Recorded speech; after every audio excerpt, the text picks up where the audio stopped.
بسم اللہ الرحمن الرحیم الحمدللہ رب العالمین والصلاة والسلام علی رسولہ الکریم اما بعد فاعوذ باللہ من الشیطان الرجیم بسم اللہ الرحمن الرحیم۔ عزیز طلبہ کرام، السلام علیکم ورحمۃ اللہ وبرکاتہ۔ ہم آج عالم اسلام کے وسائل و مسائل کا سبق نمبر 56 پڑھیں گے۔ آج کا ہمارا سبق جمہوریہ ترکی کے حصہ سوم پر مشتمل ہوگا۔ اس سبق کی جانب جانے سے پہلے اپنے پچھلے سبق کے اہم ابحاث پر ایک نظر دوڑا لیتے ہیں۔ ہمارا پچھلا سبق جمہوریہ ترکی کے حصہ دوم پر مشتمل تھا۔ پچھلے سبق کے اندر ہمارے 2 پوائنٹ تھے جس پر ہم نے گفتگو کی۔ پہلا پوائنٹ جس پر ہم نے بات کی وہ اس ملک کے اندر پائے جانے والے مذاہب تھے۔ پوائنٹ کے اندر ہم نے اس ملک کی مختصر تاریخ کا جائزہ لیا۔ آج کے سبق کی جانب جاتے ہیں۔ آج کا سبق بھی ہمارا تاریخ کا ہی ایک تسلسل ہے۔ آج کے سبق کے اندر ہم جمہوریہ ترکی کی تاریخ کے اندر خلافت عثمانیہ پر گفتگو کریں گے۔ تو چلتے ہیں آج کے سبق کی جانب اور شروع کرتے ہیں اور جانتے ہیں کہ سلطنت عثمانیہ کی کیا تاریخ رہی ہے۔ یوں تو سلطنت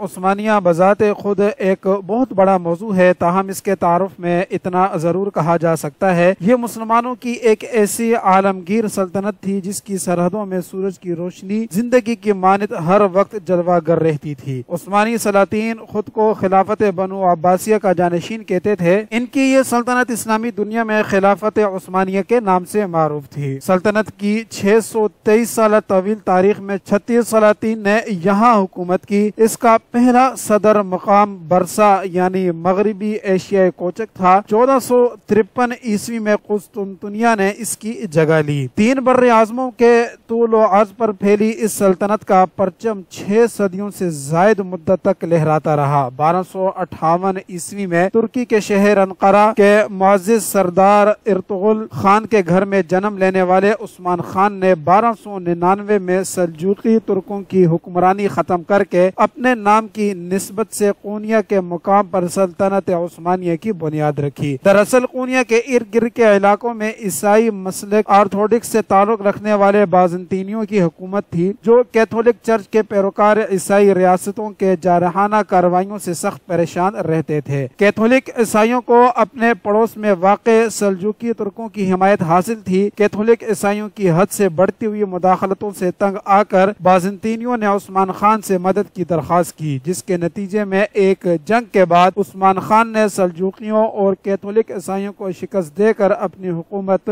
قائم کر لی۔ اس جنگ میں آرتھوڈکس عیسائیوں نے عثمان خان کا بھرپور ساتھ دیا۔ عثمان اول نے اپنے 38 سالہ دور حکومت میں عثمانی سلطنت کو جنوب میں کوتابیہ اور شمال میں بحیرہ مارمورہ اور بحیرہ اسود کے ساحل تک وسیع کیا۔ اس وقت سلطنت کا طول 130 میل اور عرض 60 میل کے قریب تھا۔ عثمان نے 1326 عیسوی میں وفات پائی۔ اس کے انتقال کے بعد اس کے بیٹے ارخان نے صحیح معنوں میں سلطنت کو وسعت دی۔ بعض مورخین ارخان کو اس کی فتوحات کی بنا پر سلطنت عثمانیہ کا اصل بانی قرار دیتے ہیں۔ بعد میں آنے والے حکمرانوں نے سلطنت کو مزید وسعت دی، اس میں سلیمان اعظم کو نمایاں مقام حاصل ہے۔ عثمانی 1354 عیسوی میں گیلی پولی اور 1453 میں قسطنطنیہ پر قبضہ کر کے یورپ میں داخل ہو گئے۔ قسطنطنیہ اس وقت عالم عیسائیت کا دل تصور کیا جاتا تھا، جسے عثمانی خلیفہ محمد فاتح نے تسخیر کر لیا۔ عثمانی حکمران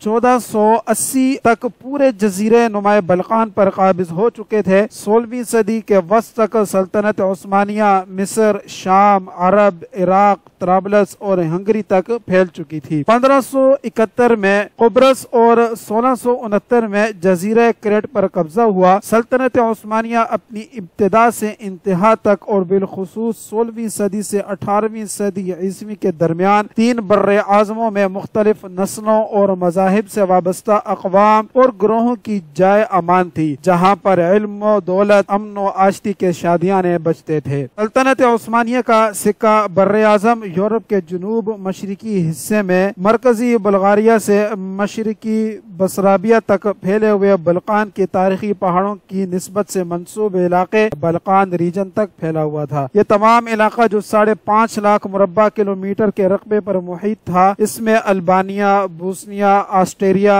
بلغاریہ، جزیرہ کریٹ، کریمیا، سائکلیڈز، جزائر، قبرص، ترکی کے جنوب مغربی ساحلی علاقے، بلقان کا جزیرہ ایپوریس، یونان، ہرزیگوینا، ہنگری، مقدونیہ، مونٹینیگرو، شمالی ایجین جزائر، اٹلی کا علاقہ، موجودہ یوکرائن کا علاقہ پوڈیلیا، ترک رہڈوز، ولیشیا، مولداویا، مغربی رومانیہ کا علاقہ، ٹرانسلاوینیا، یونانی جزائر سارونگ، سربیا، سلوینیا اور سپوریٹس جزائر شامل تھے۔ اعظم ایشیا اور مشرق وسطی میں Aden, Abadan, Abkhazia, Armenia, Azerbaijan, Dagestan, Georgia, Hamadan, Iraq, Kuwait, اردن، لبنان، کردستان، عمان، فلسطین، قطر، حجاز سمیت سعودی عرب کا علاقہ، شام اور یمن شامل تھے۔ اسی طرح بر اعظم افریقہ میں الجزائر، مصر، ایریٹریا، جبل الطارق، لیبیا، صومالیہ، مغربی صحارا، ہرگیشیا، صومالی لینڈ، بارکو، مراکش، سوڈان اور تیونس سلطنت عثمانیہ کا حصہ تھے۔ واضح رہے کہ سلطنت عثمانیہ کے کل 29 صوبے تھے۔ سلطنت کو فوجی ادوار کے لحاظ سے دو حصوں میں تقسیم کیا جا سکتا ہے، جس میں سے ایک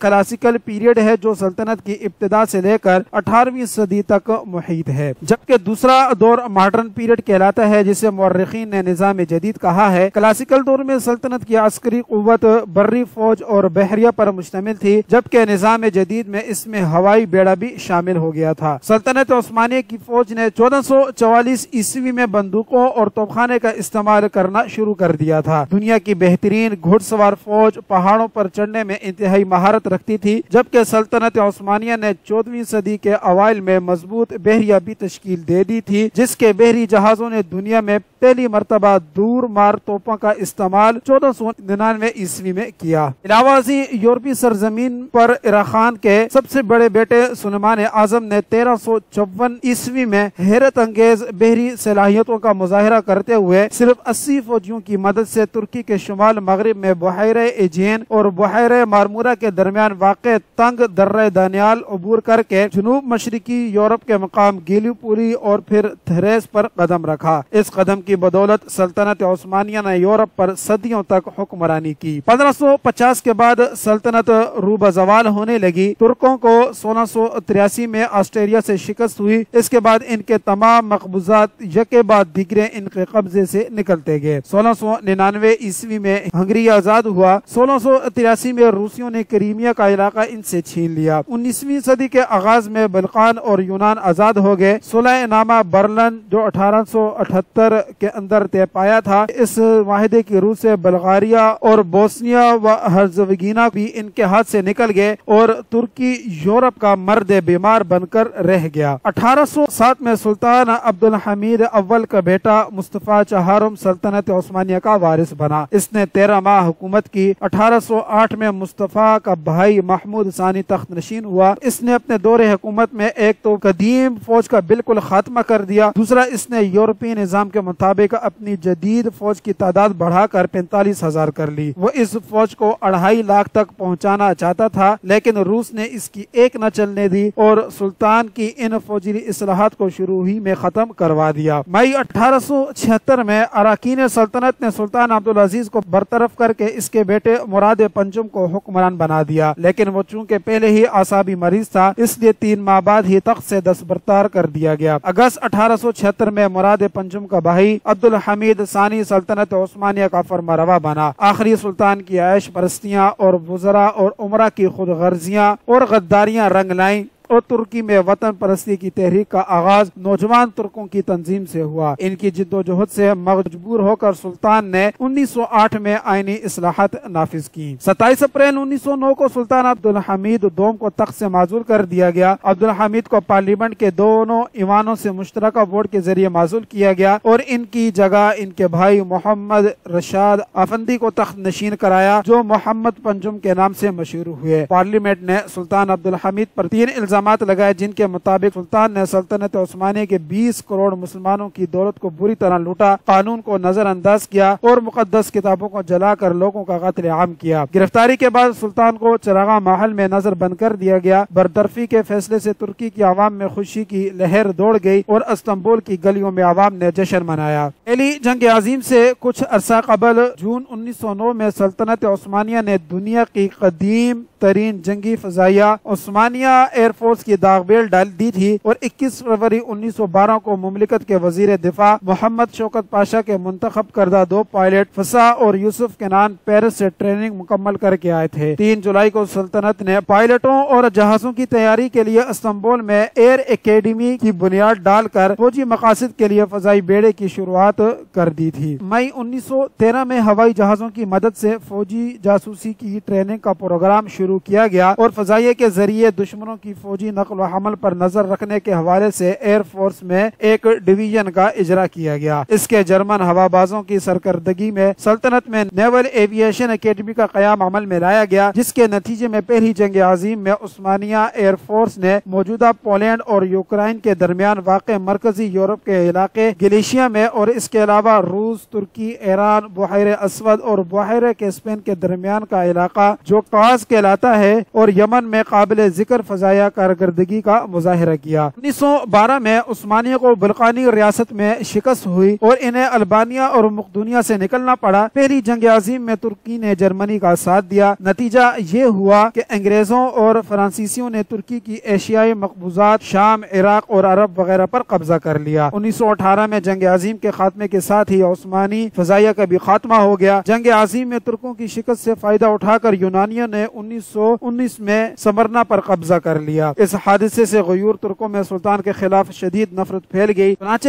ایک فوجی افسر مصطفیٰ کمال پاشا نے 1920 میں انقرہ میں ایک عارضی حکومت قائم کر لی اور یونانیوں سے لڑنے کا عزم کر لیا۔ ترک قوم نے پاشا کا ساتھ دیا اور یونانیوں کو ترکی سے نکال باہر کیا۔ جنگ عظیم نے جہاں دنیا کے نقشے کو تبدیل کیا، وہیں یہ جنگ سلطنت عثمانیہ کے زوال کا بھی اہم سبب بنی اور بالآخر 1 نومبر 1922 کو کمال پاشا نے قسطنطنیہ پر قبضہ کر لیا۔ عثمانی خلیفہ سلطان محمد ششم اپنے چچا زاد بھائی عبد المجید خان کی خلافت کا اعلان کر کے مالٹا چلے گئے۔ اس کے ساتھ ہی مصطفیٰ کمال اتاترک کی تشکیل دی ہوئی مجلس ملی کبیر اور معاہدہ سیورے نے سلطنت عثمانیہ کے خاتمے کا اعلان کرتے ہوئے سلطنت کے 37ویں اور آخری سلطان یا خلیفہ وحید الدین محمد ششم کو معزول کر دیا۔ خلیفہ نے مکہ میں پناہ لی اور بالآخر 1922 میں سلطنت عثمانیہ کا خاتمہ ہو گیا۔ عزیز طلبہ کرام، اس طرح آج کا ہمارا یہ سبق مکمل ہوا۔ آج کے سبق کا خلاصہ یہ ہے کہ آج کے سبق کے اندر ہم نے صرف ایک ہی پوائنٹ پر بات کی۔ اس پوائنٹ کے اندر ہم نے ترکی کی تاریخ میں سے خلافت عثمانیہ کا